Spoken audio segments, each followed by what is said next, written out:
It feels like it was only yesterday that I took charge of the Jordan F1 team from Eddie. Instantly we smashed it in qualifying at Albert Park. It only took us 2 races to get our first win, and only 6 races to get a 1-2 finish, and that 1-2 finish was at Monte Carlo of all places. Martin Brundle nearly won the 1996 Drivers' Championship, only losing out to Michael Schumacher by 9 points. Even the Constructors' Championship that year was nearly ours. Jordan bested Ferrari by 4 points, but lost out to our longtime rivals Bennetton by only 3 championship points. In 1997 we swapped Peugeot for Renault and regrettably our star driver Martin Brundle for Olivier Panis. But it worked. Rubens Barrichello won the 1997 Drivers' Championship by 13 points. Gerhard Berger was close but lost out. Olivier Panis even beat the other Bennetton driver of Mika Hakkinen, although an injury for Hakkinen that ruled him out for 5 races probably helped that a lot. 146 points was certainly enough to win us the Constructors' Championship that season, with Bennetton on 131, and Ferrari in 3rd, but not even close to Jordan or Bennetton in terms of points. That's right, the mighty Ferrari scored pretty much 1/3 of the points that Jordan scored that season. And now we find ourselves here in 1998. We essentially swapped the reigning Drivers' Champion Rubens Barrichello for Gerhard Berger and brought in ex-Bennetton man Jean Alesi to share the number 2 role with Olivier Panis. Jordan and Bennetton are now inseparable. Both are very similar in their makeup and now even swap over personnel and parts between them. That's not bad considering just 3 seasons ago, Jordan were a solid midfield privateer team and no more. We've already won both championships and we're on the verge of doing it again. Gerhard Berger and Mika Hakkinen are equal on points with just 2 races left to go this season. Meanwhile, in the Constructors' Championship, Jordan are now only 7 points behind Bennetton. It's been quite a journey, but can Jordan go from a midfield team to championship winner to now even championship defender, all in only 3 seasons?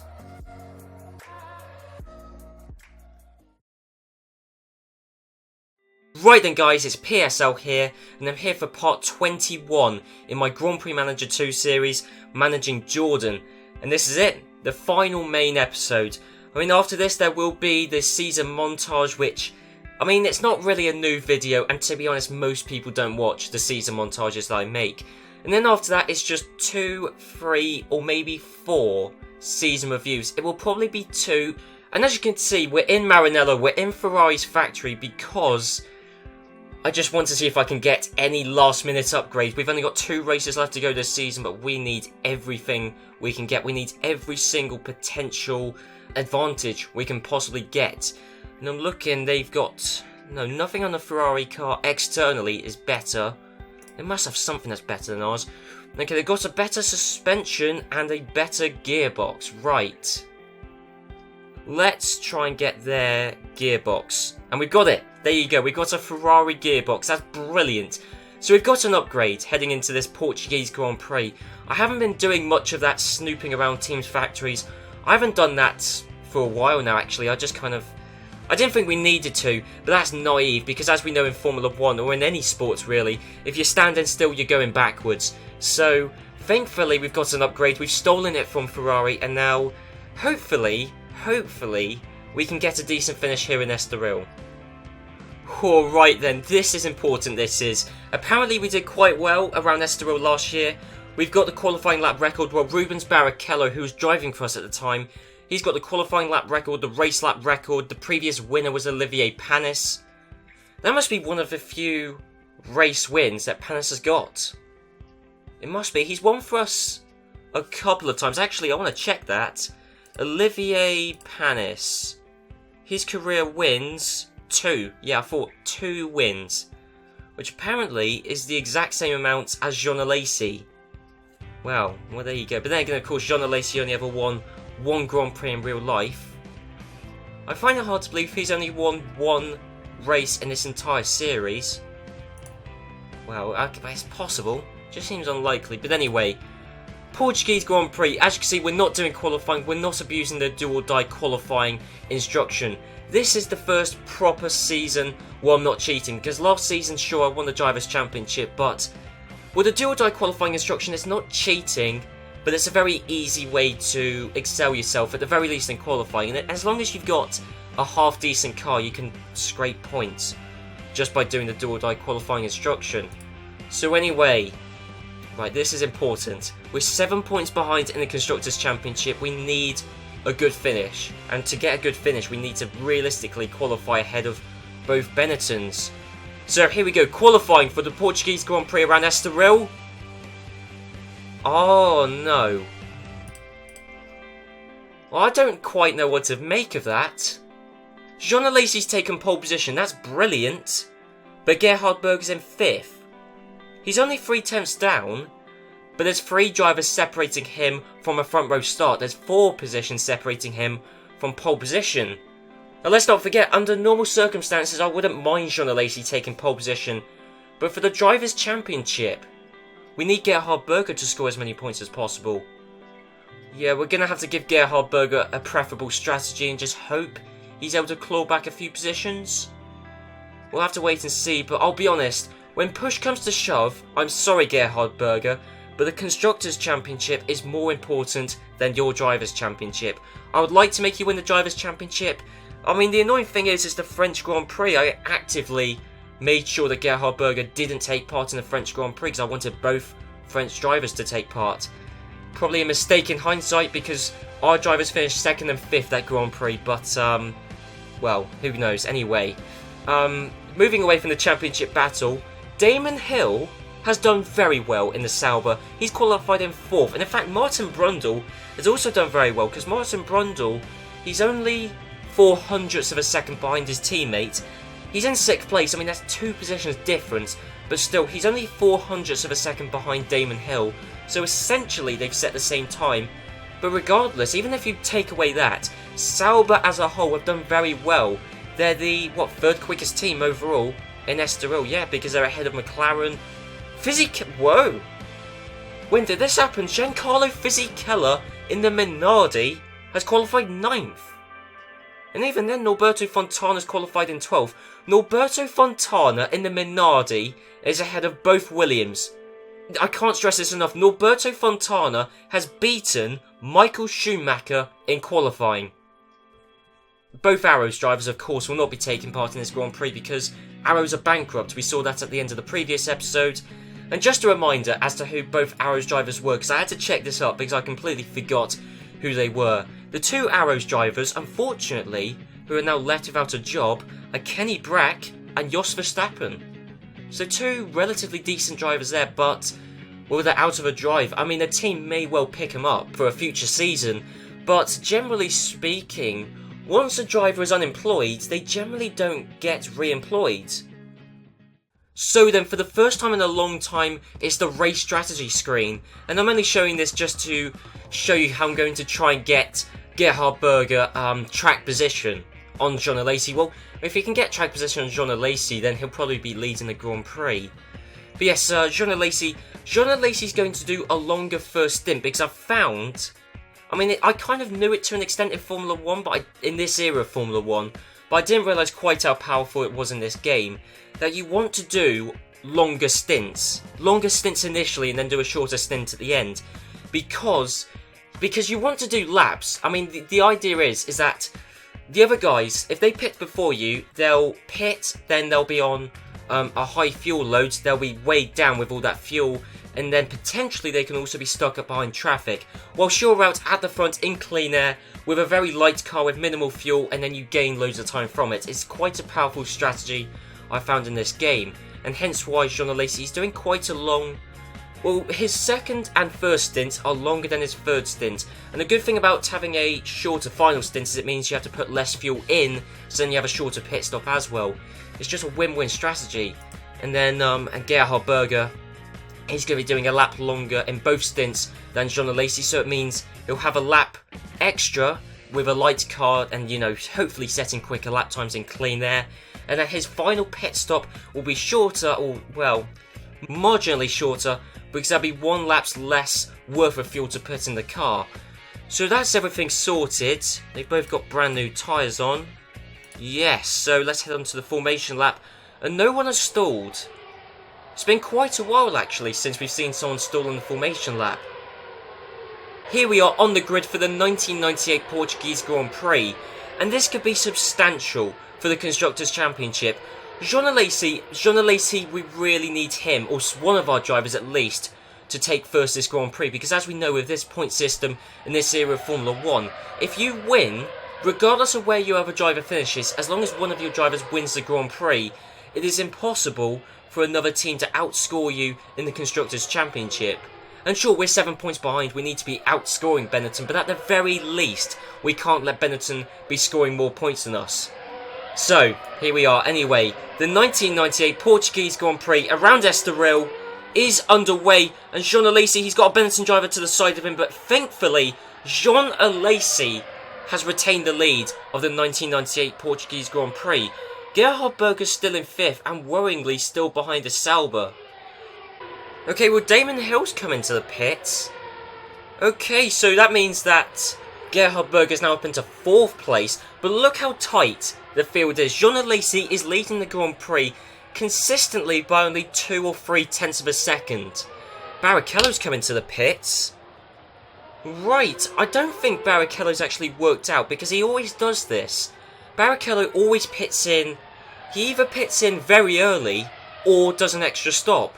And I don't think he's worked out that that isn't a viable strategy, because the amount of points it's cost him. Honestly, Barrichello, I would say, honestly, with confidence, that Barrichello could well be a Drivers' Championship contender, like a genuine Drivers' Championship contender, if not the Drivers' Championship leader, if he did the same strategies as us, even if he just did the same strategies as Hakkinen. Honestly, Barrichello's strategies have destroyed his chances of winning the championship. So anyway, we're going to need 24 more laps worth of fuel for Jean Alesi, 11.5 seconds in the pits, and hopefully Jean Alesi can stay ahead of Mika Hakkinen. He has. Jean Alesi is still in the net lead. Gerhard Berger was in 5th. I imagine he'll come out ahead of Damon Hill, but hopefully he can also jump Barrichello, and if we're extremely lucky, he might also jump Hakkinen, but I think that's unlikely. So there you go. Gerhard Berger he's back into 4th place. That's kind of what I expected. Oh no, Jean Alesi's down into 2nd. Barrichello has just passed Jean Alesi. Oh, and look at the speed Barrichello's got. Yeah, Barrichello, within a couple of laps, has already opened up a several second gap on Jean Alesi. Okay, well, Barrichello's coming into the pits already. That's about 7 laps before Jean Alesi's due to come in. Well, okay, that's not good. Barrichello's coming to the pits and was in 3rd, but now Gerhard Berger's just passed Barrichello. Okay, well, that's some good news. Hakkinen's now in the pits. So we're getting the overcut on both Bennetton drivers, but this is the final pit stop. This is the final joker card we can really play. Wherever we form, once we come out of the pits, wherever we appear, that's our finishing position essentially, unless we get a lucky retirement for one of the Bennetton drivers, a 10-second stop-go penalty. We're going to need some luck, to be honest, but I imagine Jean Alesi will emerge in 2nd, if we're really unlucky 3rd, and Gerhard Berger will probably be in 4th, I imagine, which is not good in the Constructors' Championship by any means. So, yeah, brand new tyres on the car. Jean Alesi, it says he's in 2nd, but there's no way that's true. There's no way Jean Alesi is in the effective race lead. There's no way that's true. But anyway, 22 laps worth of fuel for Gerhard Berger, so a shorter pit stop this time around. Still 11 seconds, and Barrichello has taken the lead of the Grand Prix, albeit not by much. Jean Alesi is right there with him. But we saw how quickly Barrichello pulled away from Jean Alesi. In fact, we're seeing it now. Yeah, Barrichello's already pulled out by quite a margin. I don't quite know how Jean Alesi was able to take pole position, because Bennetton are plainly quicker in the race. Hakkinen has just passed Gerhard Berger, and Well, look at the gap between Hakkinen and Alesi. Yeah, it's close on 5 seconds to 1 second in, what, a lap or 2 laps? So unless Barrichello comes into the pits again, he's won the Grand Prix. And even then, give it a few laps, he could probably come into the pits and come out in the race lead anyway. 19 seconds, that's not quite enough, but if it gets to about a 30-second gap, in fact, Jean Alesi just caught up by a couple of seconds there. Uko Katayama's just retired from the Grand Prix. But Alesi's still catching up, this isn't a fluke. 6.9 seconds, but there's only a few laps left to go. 5.8 seconds. Alesi is catching up to Rubens Barrichello. 1.1 seconds. Barrichello's just come into the pits. With 3 laps left to go, Barrichello has come into the pits, and that means that Jean Alesi is going to win the 1998 Portuguese Grand Prix. I told you Barrichello, his strategies ruin his chances of scoring points. Barrichello probably would win the 2nd straight Drivers' Championship if he hadn't done stupid strategical moves like this. Oh my word, how lucky can you get? Barrichello had to pit with 3 laps left to go. Why? Surely they could have fueled him in for an extra 3 laps. I mean, that's just, at the very least, that's bad planning, and at most, that's stupid. Jordan, we scored 14 points this Grand Prix, and Bennetton scored 9. Okay, that means we've only outscored them by... Yeah, that means we've only outscored Bennetton by 5 points. But we're only 7 behind in the Constructors' Championship. Well, only 2 behind now. So that means if we can get the exact same finishes we got here at the Japanese Grand Prix, then we've won the Constructors' Championship. But unfortunately, it will also mean that Gerhard Berger has lost the Drivers' Championship. However, look at it, he's only losing the Drivers' Championship, I believe, by 1 point.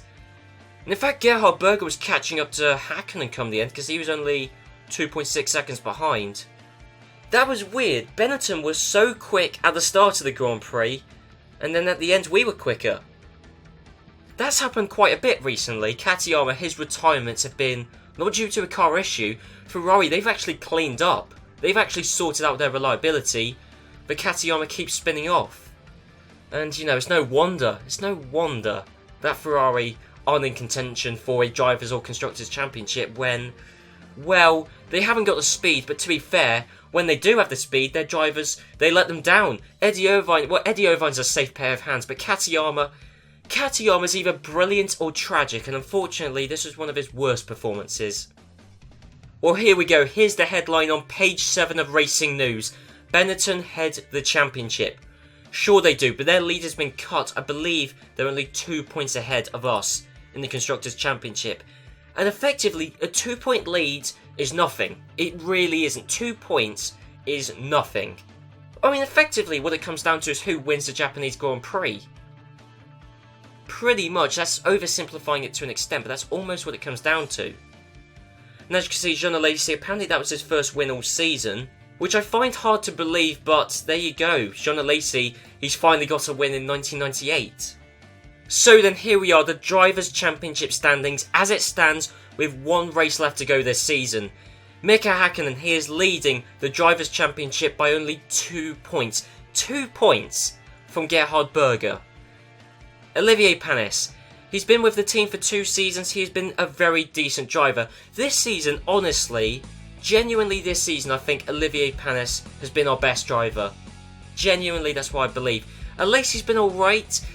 Gerhard Berger, I think, is underperformed considering his rating and considering how consistently he's been in the car. He really has underperformed. Both Olivier Panis and Jean Alesi have done 8 Grand Prix this season.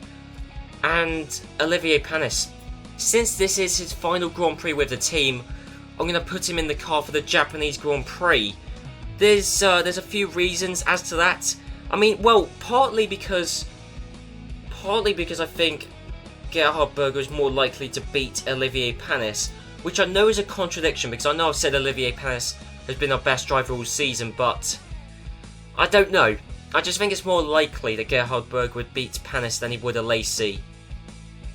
Who knows? But anyway, honestly, genuinely, Olivier Panis, I don't ever think I've really given him the credit he's deserved. Apart from the past couple of episodes where I've rightly acknowledged that Panis has been our best driver this season. But I mean, he really has been kind of he's always been the number 2. This season he's been below a number 2. He's been half of a number 2 this season. And even the season before that, he was just... I mean, the season before, I decided very early on that Barrichello was the better driver. And yeah, and then Barrichello became the driver's champion. But yeah, just a sign of Olivier Panis, because Panis has been, honestly, one of our best drivers all career mode. And we're going to sign him off just before he goes and we never see him ever again, because I really doubt that another team is going to sign Olivier Panis. I hope someone does, because Barrichello's been able to find employment since he left the team, so did Brundle. I hope it could be the same for Panis. And here is the Constructors' Championship as it stands. Jordan, we're on 112 points. Bennetton, they're on 114. What it comes down to, basically, is who wins the Japanese Grand Prix. Is it a Bennetton driver? Is it a Jordan driver? So then, here we are. This is important. Yes! First and second in qualifying for the Japanese Grand Prix. By what margin? By quite a margin, actually. Yes, Olivier Panis worryingly has taken pole position, but with our drivers in first and second, that's easy to swap. The previous Grand Prix, it was tricky because there were 3 drivers separating, Alesi and Berger. But here, with both drivers starting right next to each other, that is easy to swap around. And also, it bodes well for the Grand Prix. I know Alesi took pole position for the Portuguese Grand Prix, and then Barrichello, well, both Bennetton drivers were quicker for most of the Grand Prix. But here, we haven't taken pole position by a tenth, 2 tenths, 3 tenths. We've taken pole position by, if you look at Panis, 8 tenths of a second. If you look at Berger, 7 tenths of a second. That's substantial. That is such a massive margin. There's no way we can lose that margin heading into the Grand Prix. Even if we're not quicker than Bennetton, there's no way we're going to be substantially slower. There's no way.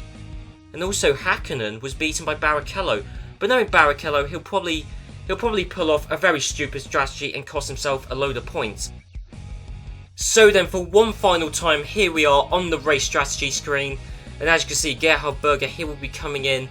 For both pit stops, it's still a 2-stop strategy like at every Grand Prix. But he'll be coming in a lap later than Panis for both stops. And hopefully, they'll both be coming in later than both Bennetton drivers. I wish we knew what Bennetton's pit stop strategy was. But then again, that would make the game too easy if we knew their pit stop strategy. Here we are on the grid for the 1998 Japanese Grand Prix. There's a Drivers' Championship and a Constructors' Championship on the line. 2 points is the gap between first and second in both championships. And look at the qualifying results. It's both Jordans from both Bennettons, and they're the teams concerned in both championships. It's Berger versus Hakkinen, Jordan versus Bennetton. Who's going to come out on top? Well, we'll find out at the end of this 53-lap Grand Prix, as the 1998 Japanese Grand Prix is underway. Olivier Panis is still leading the Grand Prix. He's been able to lead from pole position. Gerhard Berger is still in second, and I would imagine that both Bennetton drivers are the exact way round that they started, because generally speaking, you don't really get overtakes at the start. Oh, Barrichello's coming to the pits already. What's that, lap 14? He came into the pits, so that's a good few laps before both of our drivers, and hopefully Hakkinen will come into the pits. At the very least, not after Olivier Panis. In fact, Hakkinen's coming into the pits now. Kelvin Bart has retired from the Grand Prix. I always get a little bit terrified whenever I see a yellow car appear on screen spinning off, because sure, it could be a Jordan, but it could also be a 40. I always hope it's a 40, and thankfully that time it was. So we got 18 laps worth of fuel to put in Panis's car, new tyres. Yep, and away we go. And hopefully Gerhard Berger can jump Panis. Right, well, we'll see. So it's another 18 laps worth of fuel. Brand new tyres once again. 9.2 seconds in the pits. And hopefully, please let it be the case. It says Gerhard Berger's in first. And he is. Gerhard Berger is now leading the Japanese Grand Prix. Panis is in second. And Hakkinen, he's a good few seconds behind. Hakkinen is all the way back there in third. Right, well, this is looking good. It looks like we got the speed. At no point has it said a Bennetton driver has had a race lap record. It's either been Panis, Katayama, or Villeneuve. And hopefully it can stay that way. Hang on, well, Jacques Villeneuve's out of the Grand Prix, I saw that, but Eddie Irvine's also out. I don't know whether both of those two crashed into each other. In fact, I don't even know where Eddie Irvine was, but I'd imagine he's probably very near to where Villeneuve was, so it is possible that both of those guys crashed each other out. No, hang on, I've just looked at the bottom right. Yep, it was delayed. Olivier Panis has retired. Oh, no. No, that's it, okay, well, Gerhard Berger is still in a position to win the Drivers' Championship, but Olivier Panis retiring? I have no idea why, but unless... Well, that's it, that's the Constructors' Championship gone. You are kidding, we were so close to winning the Constructors' Championship. And sure, you can point to several races in this season where, I mean, for example, the Pacific Grand Prix at Aida. You could point to that Grand Prix and the blunder I made between practice and qualifying. I could have scored some points there. I'm sure there are several Grand Prix you could point to the fact that I made a mistake and lost points. But the fact of the matter is we were in a position to win the 1998 Constructors' Championship, and we've lost it. Completely lost it. But Gerhard Berger, assuming he finishes where he is, Gerhard Berger, there you go, he's just got one more lap left to survive, and Gerhard Berger is the 1998 Drivers' Champion. But if Hakkinen finishing in second, Barrichello's pitting, please drop some positions. Oh no, I thought it was too good to be true. And I just realised we didn't even run any sponsors this Grand Prix. Sure, we've won the Drivers' Championship and I'm happy about that, but the Constructors' Championship, it was in the palm of our hands. It was ours to lose and we lost it. And Panis, if he spun off, if it's a driver error, oh, I'm going to have to retract everything I said about him. Panis, you spun off. Why? Why did... Oh, Panis, why did you do this to me? Well, Panis, I hate to say this, but you single-handedly have cost us the Constructors' Championship. Spinning off. Why? Why did he do that? I mean, of course, he didn't do it intentionally. I'm not saying sabotage, but... Yeah. I tell you what, it is a good thing he's not at the team next year. We've replaced Panis with... Well, technically, we've replaced Panis with a Lacey. And Heinz-Held Frentzen is coming in. Well, Heinz-Held Frentzen is already signed. I'll probably bring in the Lacey. Hopefully I can do that. Unless another team's already agreed to sign him. No, they can't have done. Or can they? I don't know, test drivers are a funny one in this game. Well, there you go. Gerhard Berger, he's won the Drivers' Championship by 2 points. So there you go. In three... Oh, well, John Lacey scored more points than Panis. And Panis did 9 Grand Prix this season. And the Lacey only did 8. And the Lacey still scored more points. Why? I wanted to give Panis a good send-off. That was the only reason I did it. I wanted to give Panis a good send-off. And he's just thrown it back in my face. Yeah, I mean, I'm still happy about the fact that in 3 seasons, we've won 2 Drivers' Championships. And the Constructors' Championship, yeah, we lost out by 2 points. I mean, yes, as I said, there are many mistakes, many things I'm sure you could put down in the comments. The times where I made mistakes that cost me points. At the very least, the Pacific Grand Prix around Aida. At the very least. That's the only one that springs to mind, but I'm sure there's a couple of others. The Spanish Grand Prix around Catalonia. I forgot to put Panis on a second set of tyres, and he retired. But then again, yeah, I mean, you know, you're not going to have a season where you don't make mistakes. Bennetton sure as hell made mistakes. Barrichello made a strategical mistake at pretty much every single Grand Prix, yet Bennetton still beat us. I mean, we had, what, 2, maybe 3 big mistakes, but Bennetton, one of their drivers made a small mistake at pretty much every single Grand Prix and they still beat us. The fact is no team had a perfect season. McLaren finished in 3rd in the Constructors' Championship. They beat Ferrari by 3 points. Williams did quite well, finishing in 5th in the Constructors' Championship. And then you've got Sauber behind there on 17 points, and they're the last team to score points. Sauber actually had quite a decent season, 17 points. That's pretty good going for them. Also, it's the Hungaroring that's been taken off the calendar and has been replaced by the Circuit Gilles Villeneuve in Montreal, Canada. That's a shame, actually, because the Hungarian Grand Prix is almost always an interesting one, in this game at least. It's always an exciting Grand Prix, and to be replaced by... Well, I mean, the Canadian Grand Prix has had its fair share of controversy and good moments, but I'd rather have both of them, to be honest. Okay, well, there's not that many rule changes. The engine capacity has been increased. Okay, that's going to favour heavier engines as opposed to lighter ones, yes, because it means the difference in power will be greater, in theory at least. Traction control can now be used. I think we've been developing a traction control system. Even if we haven't, we can buy one from a team. I know Ferrari had a level 10 traction control system, so even if we haven't been developing one, we can get one fairly easily. Okay, this is a good headline actually. Mercedes improved their engine.